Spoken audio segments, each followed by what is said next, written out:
El día que mi hermana contrató a strippers para arruinar mi boda casi me arruina la vida. Y lo más enfermizo de todo es que lo planeó durante meses mientras me miraba a los ojos y me decía que me quería.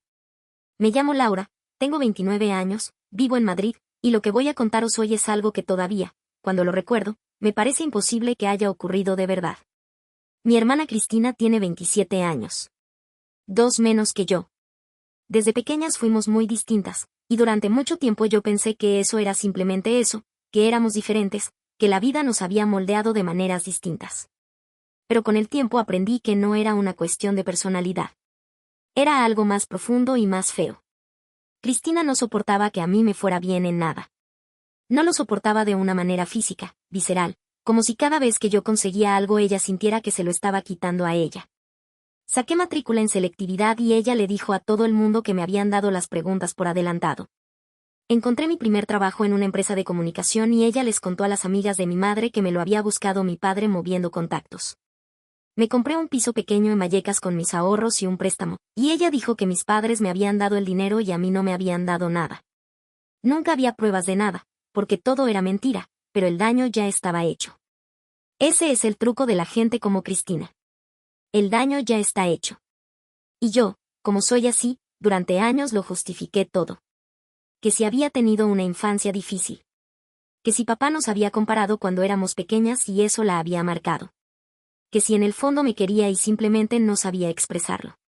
Me inventé 1000 excusas para no tener que enfrentarme a la realidad, que es que mi hermana era una persona que disfrutaba haciéndome daño. El problema grande llegó cuando conocí a Marcos. Marcos es arquitecto, tiene 32 años, y es la mejor persona que he conocido en mi vida. Pero eso no es lo importante para esta historia. Lo importante es que Marcos viene de una familia muy tradicional, muy unida, con unos suegros increíbles que desde el primer día me trataron como a una hija. Su madre, Elena, es de esas mujeres que lo hacen todo con una elegancia natural. Su padre, Antonio, es un hombre serio pero con un corazón enorme. Son de misa de los domingos, de cenas familiares los viernes, de que las cosas se hacen bien o no se hacen. Y yo, para mi sorpresa y la de muchos, encajé perfectamente con ellos desde el principio. Nos caímos bien de verdad. Eso a Cristina le sentó fatal. Cuando Marcos me pidió matrimonio, en diciembre, en un restaurante precioso del centro, Cristina fue la primera en llamarme al día siguiente. Llorando de alegría, me dijo que era lo mejor que me podía pasar, que Marcos era maravilloso, que me quería tanto, que iba a ser la mejor cuñada del mundo. Hizo una actuación perfecta. Y yo, que a veces soy increíblemente ingenua con la gente que quiero, me la creí. Porque quería creerla. Porque quería tener a mi hermana de mi lado en el día más importante de mi vida. Le di el papel de organizadora de la despedida de soltera.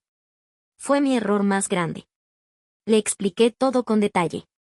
Que la familia de Marcos era muy formal, que mi suegra iba a estar presente, que por favor nada de excesos, nada de tonterías, que quería algo tranquilo y bonito. Una buena cena, unas copas, un plan agradable entre mujeres. Me miró a los ojos y me dijo que lo entendía perfectamente, que no me preocupara, que iba a ser una noche perfecta. Que podía confiar en ella. Lo que no sabía es que en ese preciso momento ya estaba planificando todo. Durante los meses siguientes Cristina fue muy presente.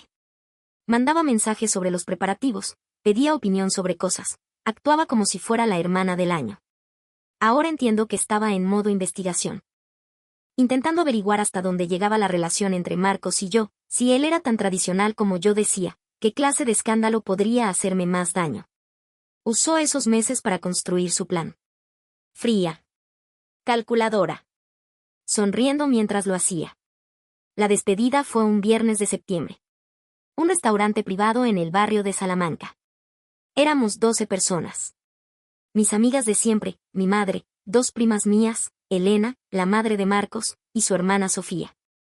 Una mezcla que, si salía bien, iba a ser perfecta. Cristina había elegido el sitio, había organizado el menú, había decorado la mesa. Todo estaba precioso. Las primeras 2 horas fueron exactamente como yo había pedido. Cena increíble, vino bueno, risas, recuerdos, Elena contándonos anécdotas de Marcos de pequeño que me hacían morirme de amor. Todo exactamente como yo quería. Y entonces llegaron 2 hombres con un altavoz portátil, disfrazados de policías, que entraron directamente al reservado diciendo que había una denuncia por exceso de ruido. Al principio pensé que era algún error, que habían entrado en el sitio equivocado. Luego uno de ellos empezó a moverse de una manera que no dejaba lugar a dudas y lo entendí todo de golpe. El tiempo se ralentizó. Miré a mi suegra. Miré a Sofía. Miré a mi madre. Y luego miré a Cristina, que estaba en el rincón más apartado de la sala con el móvil levantado, grabando. El silencio que se hizo en esa sala fue el más incómodo de mi vida entera. Elena tenía la boca literalmente abierta.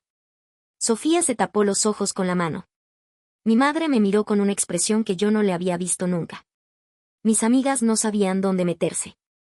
Y yo sentí cómo se me cerraba el estómago porque entendí perfectamente lo que estaba pasando y para qué era esa grabación.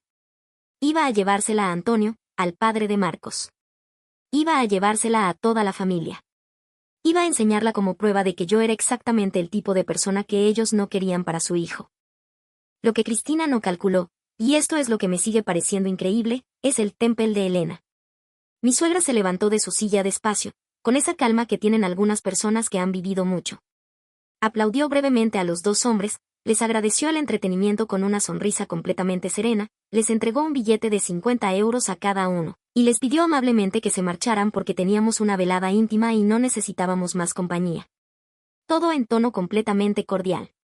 Como si estuviera pidiendo la cuenta. Los dos hombres se miraron entre ellos sin saber muy bien qué hacer, recogieron el altavoz y se fueron.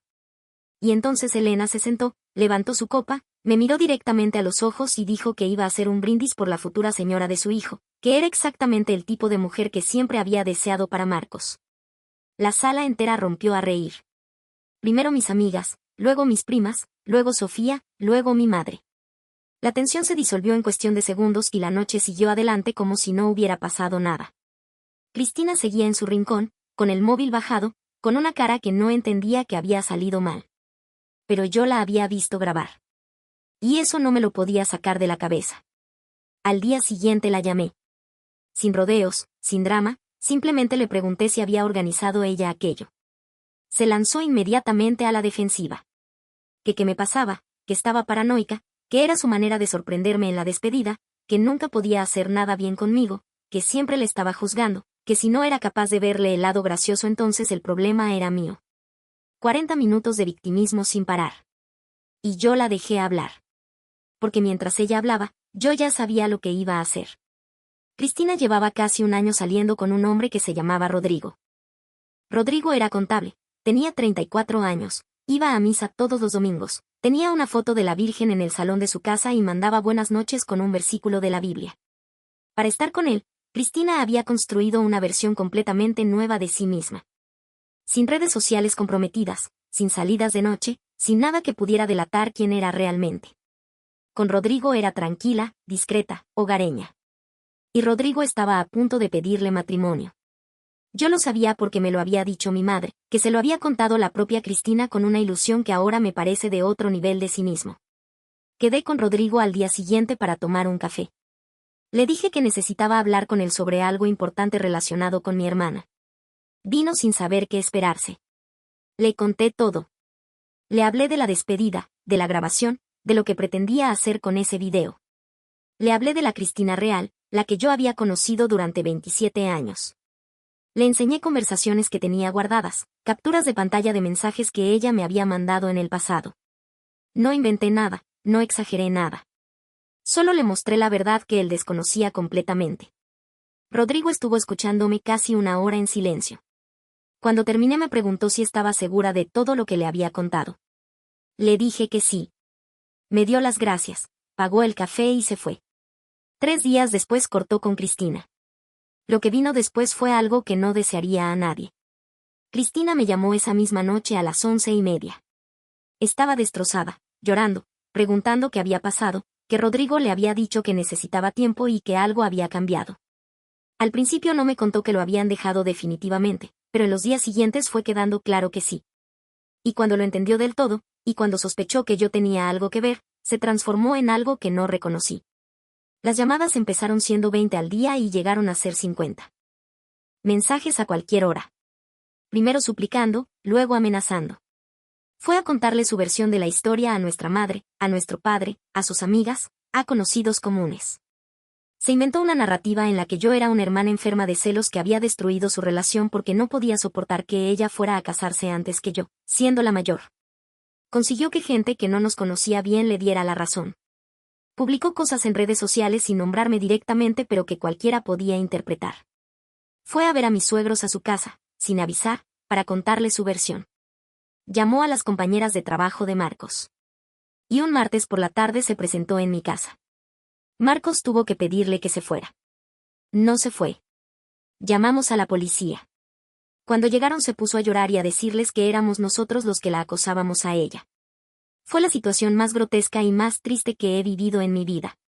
Mis padres durante la primera semana intentaron ser neutrales. Ya sabéis cómo funciona eso, el clásico de que entre hermanas hay que arreglarlo, que el tiempo lo cura todo, que las familias siempre se perdonan. Pero cuando Cristina empezó a llamarles a ellos a las 3 de la madrugada, cuando fue a casa de mis suegros, cuando comenzó a escribirle a las personas del trabajo de Marcos, mis padres tomaron partido. Le dijeron claramente que ella había iniciado todo aquello, que nadie la había obligado a contratar a esos hombres, que nadie la había obligado a grabar, y que si Rodrigo la había dejado era porque había conocido la verdad sobre ella, y que ella era la única persona responsable de lo ocurrido. Pedimos la orden de alejamiento. Nos la concedieron sin problemas. Durante las semanas siguientes Cristina se fue derrumbando de una manera que, a pesar de todo lo que me había hecho, fue dolorosa de ver. Porque seguía siendo mi hermana. Porque la había conocido de bebé.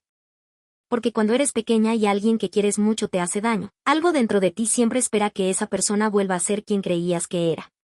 Mis padres la convencieron de que ingresara en un retiro en Asturias.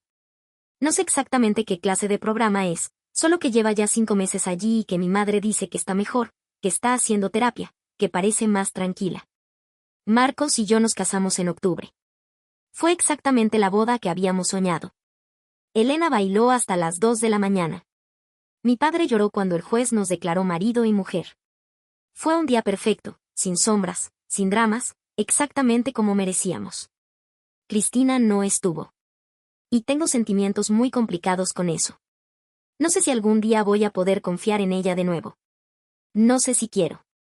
El perdón es una cosa, y la confianza es otra completamente diferente. Puedes perdonar a alguien y seguir manteniendo la distancia porque sabes que ciertas personas, aunque cambien, llevan algo dentro que es muy difícil de erradicar.